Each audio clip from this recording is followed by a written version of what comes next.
তো captain America brave new world দেখে এলাম। তো সিনেমাটা কিরকম লাগলো? যেটা মার্বেল সিনেম্যাটিক ইউনিভার্সের 36th কি 35th মুভি।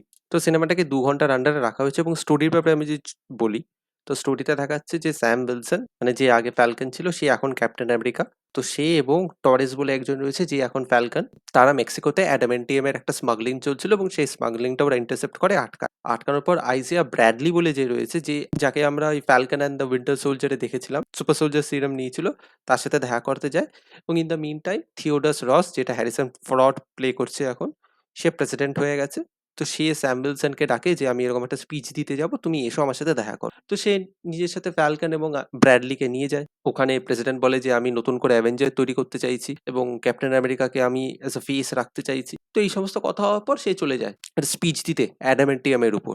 অ্যাডামেন্টিয়াম হচ্ছে জাপান আর ইউএস এর ভিতর একটা লেনদেন হবে, একটা ট্রিটি মতন হবে, একটা ট্রেড মতন হবে।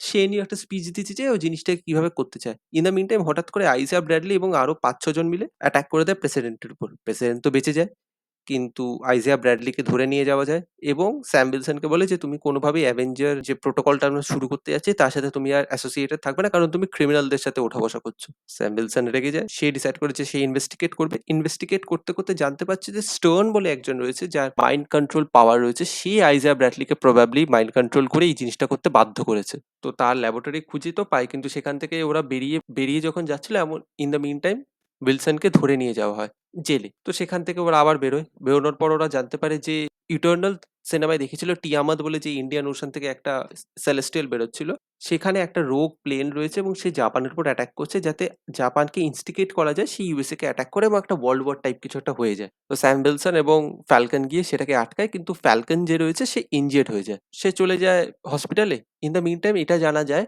যে যে মাইন্ড কন্ট্রোল পাওয়ারটা রয়েছে যার কাছে, ওই হাল্কের ইনজেকশন নিয়ে যে হয়েছে, সে কি করেছে, গামা রেডিয়েশন বলা ট্যাবলেট হ্যারিসন ফ্রড একটা পিল নেয়, তার ভিতর মিলিয়ে হ্যারিসন ফর্ডকে খাওয়াতে শুরু করে দিয়েছে। তো হ্যারিসন ফর্ড একটা প্রেস মিট করছিল এবং সেখানে ও রেড হাল্ক হয়ে যায়।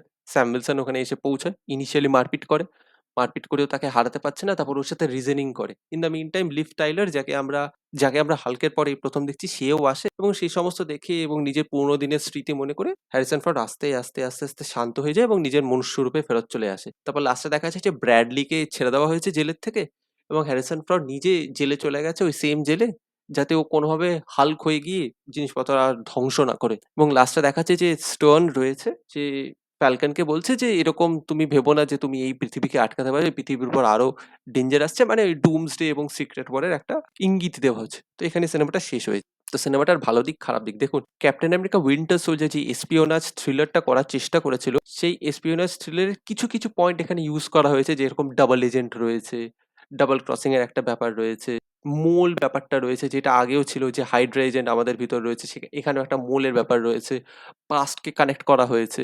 তো এই কিছু প্লট পয়েন্ট ইউজ করা হয়েছে এবং সেগুলো ইন্টারেস্টিং। হ্যারিসন ফ্রডের ক্যারেক্টারিস্টিক্স গুলো ভালো এবং সে পারফরমেন্স ভালো দিয়েছে। স্যাম উইলসন হিসেবে অ্যান্টনি ম্যাকি যথেষ্ট ভালো রকম পারফরমেন্স দিয়েছে, যদিও তাকে ওয়াইড রেঞ্জ অফ অ্যাক্টিং কিছু করতে দেওয়া হয়নি, বাট সে যেটুকু পেয়েছে সেটুকু ইন্টারেস্টিং।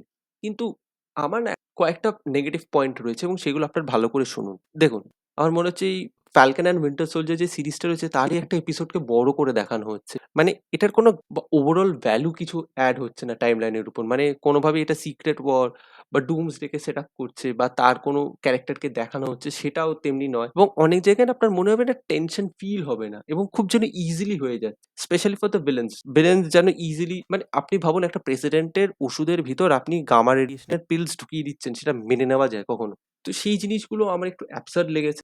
এবং তাছাড়াও না এখানে কোনো রিয়েল থ্রেট, আমি ড্যাম শিওর এটা যদি ৫-৭ বছর আগে হতো না, রেড হাল্ককে দেখাতোই না। আর আপনারা যদি রেড হাল্ককে দেখবেন বলে এই সিনেমাটা দেখতে যাবেন, দেখবেন না, কেন কি একদম ক্লাইম্যাক্সে গিয়ে লাস্ট ওই ধরুন ১৫ মিনিট মতন রেড হাল্ক রয়েছে এবং সেখানে অ্যাকশনটাও কিছু আহামরি না, এমন কিছু হ্যান্ড টু হ্যান্ড কমব্যাট নেই এবং অনেক জায়গায় না টেনশন আপনি মিস করবেন। এসপিওনাজ থ্রিলার ব্যাপারটা যেখানে রয়েছে সেখানটা একটু ইন্টারেস্টিং ভাবে ট্রিট করা হয়েছে, কিন্তু ক্লাইম্যাক্সে গিয়ে জিনিসটা একটু ব্লোন অফ হয়ে যায়।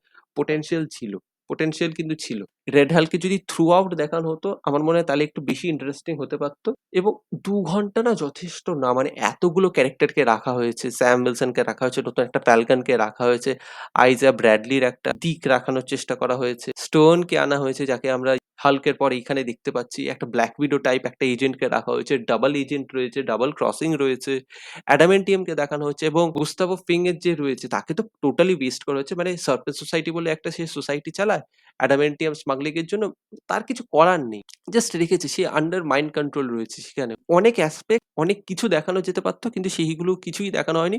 বরঞ্চ ফ্যালকন অ্যান্ড উইন্টার সোলজার এর যে সিরিজ ফিনালেটা ছিল সেখানে যেভাবে দেখাচ্ছে যে স্ন্যাপের পর ওরা ফেরত এসছে, তো পাবলিক কিভাবে রিঅ্যাক্ট করছে সেই অ্যাসপেক্ট গুলো না এখানে মিটিয়ে দেওয়া হয়েছে। এখানে সেটাকে ইউজ করা হয়নি। এবং অনেক জায়গায় এরকম হবে আপনারা তেমনি টেনশন ফিল করতে পারবেন এবং বুঝতেই পারবেন কি হবে। একটু প্রেডিক্টেবল ও হয়ে যায় কিছু, কিছু জায়গায়। তো অল ইন অল আমি বলব ইটস আ মিডিওকার মুভি। মানে আপনি যদি উইন্টার সোলজার এর সাথে কম্পেয়ার করেন তাহলে আমি বলব ইটস আ মিডিওকার মুভি। যারা নতুন দেখছে তাদের হয়তো মজা লাগতে পারে, but it is not a masterpiece. অন্যান্য মার্ভেলের সিনেমার থেকে একটু better given the potential it had. এবং আপনি যদি সিরিজটা দেখে থাকেন আপনার মনে হবে এই সিরিজেরই একটা এপিসোডকে বড় করে দেখানো হচ্ছে। So nothing new, nothing extraordinary এবং তেমনি কোনো থ্রেট নেই, তেমনি কোনো সেটআপ নেই, তেমনি কোনো পে অফও নেই। তো আমি বলব আপনি দেখলেন, দেখলেন, না হলে ইউ ক্যান মিস ইট। আমার জন্য ওরকম কিছু নেই। It's a mediocre movie.